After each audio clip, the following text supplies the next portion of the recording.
Салам достор, назарыңыздарда Аралаш медиа. Бүгін сіздерге дагы бир кызыктуу тасмалардын бирин кыскача баяндап бермекчибиз. Сиз шашпай отуруп, мага жакты белгисин басып, видеону аягына чейин көрүүгө даяр болуп калган болсоңуз, биз баштадык. Тасманын башында эле түн бир маалында караңгы үйдө кыйкырып жаткан аялды көрөбүз. Ал аялдын аты Сара болчу жана бир канча күн мурун эле көзү көрбөй калган. Үйдүн ичинде бир музыка болуп жаткандыктан Сара музыканы өчүр деп кыйкырып, эч кандай жооп болбогондуктан акырындан төмөн көздөй түшө баштайт. Көрсө бул музыка Саранын эң жаман көргөн музыкасы экен. Ал музыка чыгып бара жаткан жакты көздөй жертөлөөгө кирип барып, ал жердеги үстөлдүн үстүнө чыгып арканды кармайт. Сара бул нерсени атайлап эле даярдап койгон байтор жипти дароо мойнуна салып, өзүн өзү өлтүрүүгө камданып, бирок ошол эле бөлмөдөн чыккан бир үндү угат. Анда Сара: "Сен ушул эле бөлмөдө турасың, мен сенин ушул бөлмөдө турганыңды сезип жатам. Сен мени ушинтип оңой эле өлтүрүп коем дедиңби?" деп жипти мойнунан чыгара баштаса, белгисиз адам Саранын бутундагы үстөлдү тээп жиберет. Андан соң дароо фотоаппаратын алып чыгып, муунуп жаткан Сараны сүрөткө тартып жатты. Кийинки көрүнүштө биз ошол Саранын эжеси Джулио менен таанышабыз. Анын жүрөгү бир жамандыкты сезгендей болуп эле, Сараны көрүп келеличи деп жолдошу Исакты ээрчитип алып жөнөйт. Жол жүрүп Саранын үйүнө жетип келишип, эшикти такылдатып, бирок эч ким ачпагандыктан Джулио ого бетер тынчсыздана баштап, жолдошу экөө терезени талкалап киришет. Ар кайсы бөлмөлөрдү карап жүрүшүп, бир кезде жертөлөөгө киришип, эң өкүнүчтүүсү ал жерден Саранын өлүк денесин табышты. Көп өтпөй ал жерге полициялар келип изилдөө жүргүзүшүп, Сара өз өмүрүн өзү кыйган деген чечимге келишет. Бирок Джулио: "Сара өзүн өзү өлтүрүшү такыр мүмкүн эмес. Мен аны жакшы билем го." Бир канча күндөн кийин дарыгерлер анын көзүнө операция жасашмак. Анан Саранын көрүүсү калыбына келмек, эмне үчүн ал өзүнө өзү кол салмак эле деп. Бул жерде башка бир нерсе болгонуна шектенип турду. Полициялар кеткенден кийин кечээ жок болгон электр жарыгы да жанданып, дароо эле аппараттан Саранын жаман көргөн ыры жаңыра баштайт. Анда Джулия жолдошуна: "Бул музыканы Сара өтө жаман көрчү. Демек бул музыка аппаратта болуп жатканына караганда үйдө кимдир бирөө болгон. Саранын өлүмү жөн жерден болгон жок окшойт" деп айта баштаса, Исак Джулиого: "Болду, эми көп эле тынчсыздана бербе. Саранын эмне болуп көз жумганын эми биз эч качан билбейбиз. Өзүң билесиң, стресс сенин дагы көзүңдүн көрүүсүн начарлатат. Ансыз деле сенин көздөрүңдүн көрүүсү 20% начарлап кетти. Өзүңдү колго алып көп ойлонбо" деп айтат. Ошентип Сараны жерге беришкенде Джулио анын көрүстөнүнүн жанына отуруп алып, "Эң керектүү мезгилде мен сенин жаныңда болбой калгандыгым үчүн кечир" деп Сарадан кечирим сурайт. Жолдошу Исак болсо аны жубатып, ийнине колдорун тийгизип жатканын көрөбүз. Бир аз кайгыдан кийин өзүн жыйнаган Джулио маңдай жагын карап, Исактын таптакыр эле алыс жакта башка адамдар менен сүйлөшүп жатканын көрөт. Анда азыр эле менин ийниме ким колун тийгизди деп өзү да чочуп кетти. Андан соң Джулио Саранын кошунасынын үйүнө барып, аны менен таанышат. Көрсө кошунасынын дагы көзү Азиз болуп, экөө көптөн бери дос болуп жүрүшүптүр. Бирок ал аял Джулияга: "Сара акыркы кездери мени менен көп сүйлөшпөй калган. Ал ооруканадан өзү теңдүү көзү Азиз аялдарды таап алыптыр. Акыркы күндөрү ошолор менен эле убакытты өткөрүп калган" деп айтса, Джулио дароо эле ошол көзү Азиз адамдардын ооруканасына барат. Кийим алмаштыруучу бөлмөгө кирип баратып эле көзү Азиз аялдардын сүйлөшүүсүн угуп калып, алар болсо Саранын өлүмү жөнүндө, анан да Сара буга чейин кайсы бир жигит менен жүргөнү жөнүндө сүйлөшүп жатышты. Джулио алардын арасында сүйлөшүүсүн угуп жатса, аялдардын бири аны байкап калып, аялдар тегеректеп дароо эле аны кармап алышат. Анда Джулио: "Мен Саранын эжесимин, мен бул жерге жалгыз келдим" деп айтса, көзү Азиз аялдардын сезим туюму күчтүүбү айтор: "Сен бул жерге жалгыз келбептирсиң, артыңдан келген эркек адамдын жыты келип жатат го" деп айтса, Джулио дароо эле артты карап, чындап эле бир эркек адамдын сөлөкөтүн көрөт. Дароо эле аны караңгы бөлмө менен кубалап жүрүп отуруп, бирок белгисиз адам аны фотоаппараты менен көзүн уялтып, өзүн такыр таанытпай эле качып жок болуп кетет. Джулио дагы андан ары сыртка чуркап чыккан кезде, анын көзүнүн көрүүсү дагы барган сайын начарлагандан начарлап бара жатканын байкайт. Эртеси Джулио жолдошунун жанын койбой жатып, Сара бир канча күн мурун жашап кеткен мейманканага барышат. Бирок тилекке каршы ал жактагы видео жазуулардын баардыгы таң калыштуу түрдө өчүп кетиптир. Видео жазууларды ала албай калган Джулио дагы да ойлонуп калып, ресторанда Исак менен тамактанып отурганда, Исак Джулияга: "Сарага өлөрүнүн алдында операция жасалган экен. Бирок операция баары бир эч кандай жардамын бербей, Саранын көздөрү ошол бойдон көрбөй калыптыр. Мен бул маалыматты сага айта албай жүргөм, азыр айтып жатам" деп айтса, муну уккан Джулио өзүн жаман сезип кетип, ошол эле учурда көзүнүн көрүүсү дагы да начарлай түшөт. Джулио көчөгө чыгып кетип, Исак болсо анын артынан чыгып тынчтандырганга аракет кылып, Джулия унааны көрбөй калдыбы айтор аны унаа аз эле жерден сүзүп кете жаздады. Эртеси экөө эрте мененки тамактануудан кийин мейманканадан кетүүнү чечишип, абал начарлай электе Джулиянын көзүн дагы дарыгерге эртерээк көргөзмөкчү болушат. Ошентип алар кетели деп жатканда мейманкананын тазалык кызматкери Джулияга келип, Саранын эжесин таанып, бул ачкычты Сара калтырып кетиптир деп айтат. Джулия болсо ал адамдан Саранын жигити жөнүндө билгенге аракет кылып, бирок ал адам эч нерсе билбей турганын айтып, мейманканадан алыс эмес жерде видео камера бар. Балким ошол жактан карап көрсөңөр бир илинчек табасыңар деген сунушун айтат. Анда Джулия дароо эле жолдошу менен ошол жактагы видео жазууларды көрүүгө келишип,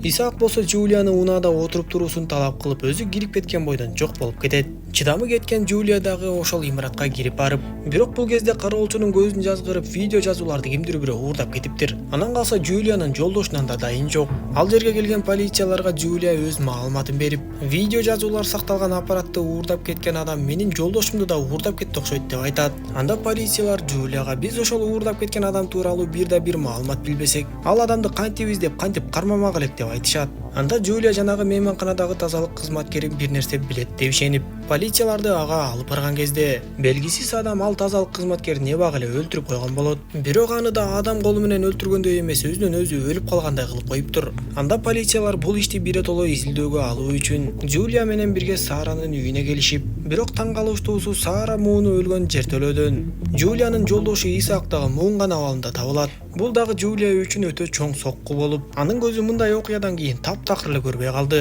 Анан да Исаак өлөр алдында Джулияга кат жазып кетиптир. Ал катында Исаак Джулиядан кечирим сурап, көрсө акыркы айларда Исаак Джулиянын сиңдиси Сара менен мамиле түзүп жүргөн болот. Дарыгерлер болсо Джулиянын көзүнө операция жасоого даяр экенин билдиришип, бирок операциядан кийин Джулия 2 жума бою көзү таңылган абалда жүрүшү керек экен. Операция дагы аяктап, Джулиянын көзү таңылган абалда жүргөн күндөрү башталып, бирок Джулия дарыгерлердин айтканына көнбөй, көзү азистердин ооруканасына Саранын үйү жакын болгондуктан Саранын үйүндө жашап турууну чечет. Албетте аны оорукананын дарыгери Иван ар дайым келип кароого алып турмакчы болот. Бирок жалгыз жашай баштаган Джулияга өтө коркунучтуу нерселер боло баштап, үйдө кимдир бирөөлөр жүргөндөй сезилип эле. Анан да баягы мейманкананын тазалык кызматкери берген ачкычы да жоголуп кетет. Ошентип Джулия таңылган көзүн ачаарына дээрлик 4 күн калганда, түндө кимдир бирөө үйгө кирип Сарага наркотик саймакчы боло баштайт. Аны сезип калган Джулия ызы чуу чыгарып төмөн көздөй чуркап, эптеп эшикти таап сыртка чыкканга мүмкүн болуп, бактыга жараша анын кошунасы тездик менен келип калат да аны өз үйүнө алып барат.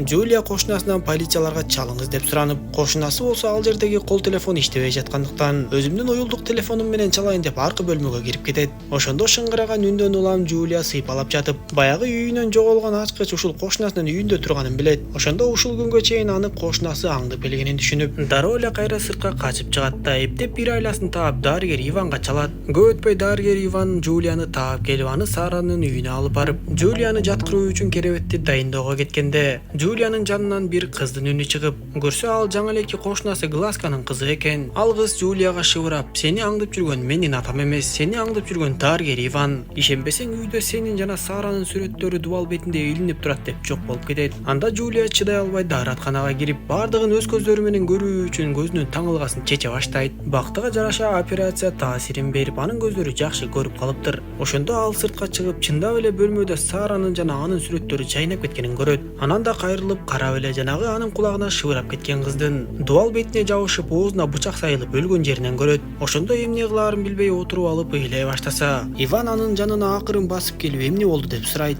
Джулия болсо Иванга сыр бербеш үчүн мен көзүмдүн таңылгасын чечип салдым. Бирок операция эч кандай жыйынтык бербептир, мен эч кандай көрбөй жатам деп ыйлап жатса, Иван бычагын Джулиянын көздөрүнө чукулдатып такап, ал чын эле көрбөй жатабы же алдап жатабы деп шек санайт. Андан соң Иван Джулияны чындап текшерүү үчүн муздаткычтын жанына Джулияны алып барат да муздаткычты ач деп буйрат. Муздаткычты ачкан Джулия муздаткычтын ичинде чыныгы дарыгер Ивандын өлүп жатканын көрүп, коркуп кеткенин өзү эле билдирип коет. Көрсө бул дарыгер Иван меселе ошол өлтүргүч болуп чыгып, ал Джулияга сен мени алдайын деп чечтиңби деп көзүнүн таңылгасын кайрадан тагып салат. Бирок Джулия кайра эле бир айласын табат дагы жанагы мыкаачынан качып жөнөйт. Ал качып барып жанагы Саранын кошунасы болгон көзү азиз аялдын үйүнө келип, ал аялга тезинен полицияга чалууну суранат. Аңгыча болбой жанагы мыкаачы адам арттан жетип келип, полицияга чалайын деп жаткан аялды апа деп чакырат.